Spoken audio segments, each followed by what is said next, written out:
जब हम long term goal planning करते हैं तभी हम हाई रिटर्न्स की उम्मीद रखते हैं। साथ ही रिस्क भी लॉन्ग टर्म में कम होता है, इसलिए इक्विटी मार्केट सबसे बेस्ट बेट्स होते हैं।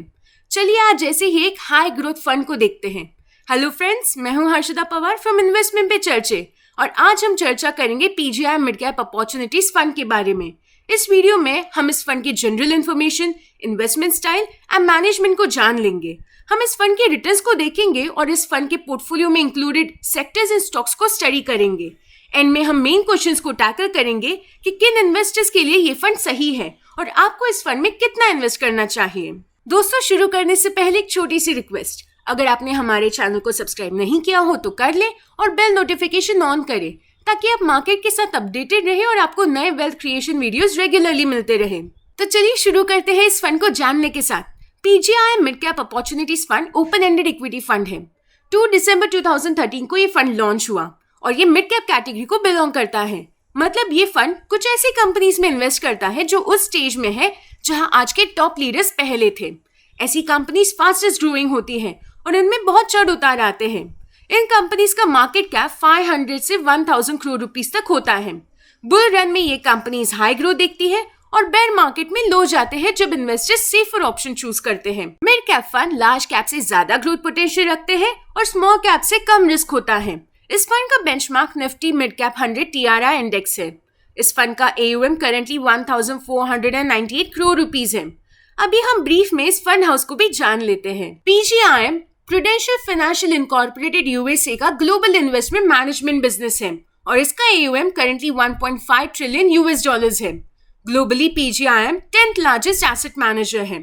PGI India asset management full service investment manager है जो equity and fixed income solutions provide करता है for retail and institutional investors.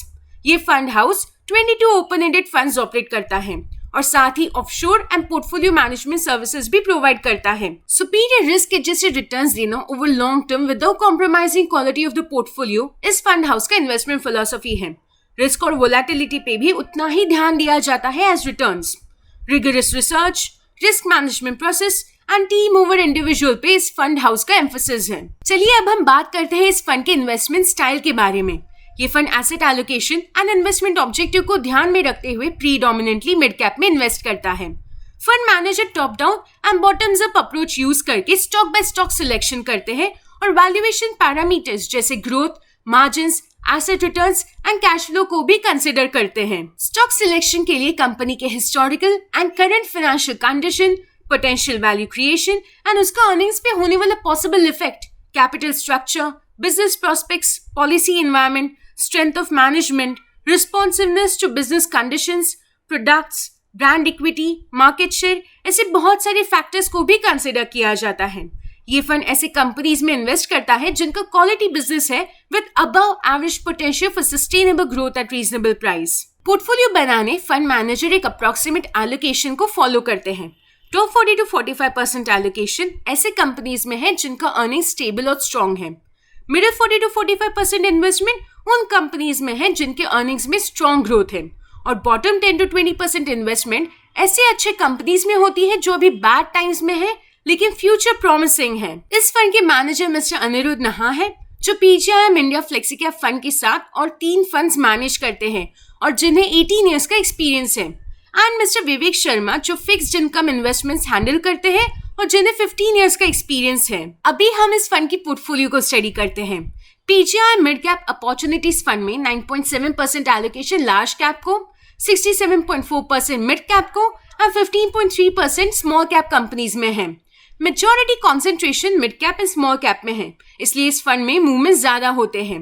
Software, industrial products, consumer durables, banks and health care services इस fund के top 5 sectors हैं और इन sectors में 44.17% investment है। इस फंड ने टोटल 22 अलग अलग सेक्टर्स में इन्वेस्ट किया है और पोर्टफोलियो में इन टोटल 46 स्टॉक्स है। इस फंड ने टॉप 10 स्टॉक्स में 35.5% इन्वेस्ट किया है। Industrials, information technology and material sector में ये फंड ओवरवेट है और financial, utilities and communication services sector में ये अंडरवेट है। सेक्टरल डाइवर्सिफिकेशन इस फंड में काफी अच्छी है। लास्ट 1 ईयर में इस फंड ने 91.52% रिटर्न्स दिए हैं और सिंस इंसेप्शन इस फंड ने 20.96% एवरेज एनुअल रिटर्न्स दिए हैं। हम देख सकते हैं कि इस फंड ने कैटेगरी एवरेज को बीट किया है और कंसिस्टेंटली आउट परफॉर्म किया है। अब हम देखते हैं कि अब तक इस फंड ने लमसम और एसआईपी के थ्रू इन्वेस्टमेंट्स पर क्या रिटर्न्स दिए हैं। अगर हम इंसेप्शन को 10,000 रुपीज की लमसम इन्वेस्टमेंट करते तो आज उसकी वैल्यू होती 39,290 रुपीज, और अगर हमने 10,000 रुपीज की एसआईपी की होती तो आज उसकी इन्वेस्टेड अमाउंट होती 9,20,000 एंड इन्वेस्टमेंट वैल्यू होती 21,67,843 रुपीज। इस फंड का standard deviation and risk values देखते हुए हम बोल सकते हैं कि ये फंड काफी रिस्की है, लेकिन for per unit risk returns भी हाई है। सेबी के रिस्क कैटेगरी के हिसाब से ये फंड मेरी हाई रिस्क कैटेगरी को बिलोंग करता है। इस फंड में कोई एंट्री लोड नहीं है, लेकिन 10% के एक्सेस में यूनिट्स 90 डेज के अंदर रिडीम करने पर 0.5% का एग्जिट लोड लगेगा। इस फंड को इक्विटी म्यूचुअल फंड्स का टैक्सेशन इफेक्ट होता है, इसलिए अगर आप 1 साल के अंदर विड्रॉ करते हैं तो आपको short term capital gain tax लगेगा, जो कि आपके प्रॉफिट्स का 15% होगा। अगर आप 1 ईयर के बाद विड्रॉ करते हैं तो आपको long term capital gain tax देना होगा, जो कि आपके प्रॉफिट्स का 10% होगा। याद रखें कि जो long term capital gain tax होगा वो 1 लाख से एक्सीडिंग प्रॉफिट्स पर ही लगेगा। इस फंड में अगर आप लमसम इन्वेस्टमेंट करना चाहते हैं तो 5,000 रुपीज की कर सकते हैं और एडिशनल इन्वेस्टमेंट 1,000 रुपीज की कर सकते हैं। अगर आप एसआईपी के थ्रू इन्वेस्ट करना चाहते हैं तो मिनिमम 1,000 रुपीज की कर सकते हैं और मिनिमम 5 इंस्टॉलमेंट्स करनी होगी। अब मेन क्वेश्चन है कि ये फंड किन इन्वेस्टर्स के लिए सूटेबल है। ये fund mid cap and small cap में इन्वेस्ट करता है, इसलिए इसका रिस्क फैक्टर हाई है और मूवमेंट्स भी ज्यादा है। आइडियली हमें इन्वेस्टमेंट्स हमारे गोल्स के अकॉर्डिंग करने चाहिए। ये फंड लॉन्ग टर्म गोल्स के लिए सूटेबल है, जिनका इन्वेस्टमेंट होराइजन मिनिमम 7 ईयर्स का है। इस पीरियड में ये फंड हाई रिटर्न्स दे पाएगा और लॉन्ग टर्म में रिस्क कम होगा। पोर्टफोलियो का एक स्मॉल पोर्शन आप इस फंड में इन्वेस्ट कर सकते हैं। ध्यान रखें कि इस फंड को बैलेंस करने के लिए आपके पोर्टफोलियो में लार्ज कैप फंड्स या लो रिस्क फंड्स होने चाहिए। ये यंग इन्वेस्टर्स के लिए ज्यादा सूटेबल है। Risk averse, low risk appetite या सीनियर इन्वेस्टर्स को इस फंड से कॉशियस होना चाहिए। हमारी सजेशन यही होगी कि आप इस फंड में एसआईपी के थ्रू इन्वेस्ट करें। It's the right fund for your long term goals. ये वीडियो अगर आपको यूजफुल लगा तो इसे लाइक और कमेंट करना ना भूलें।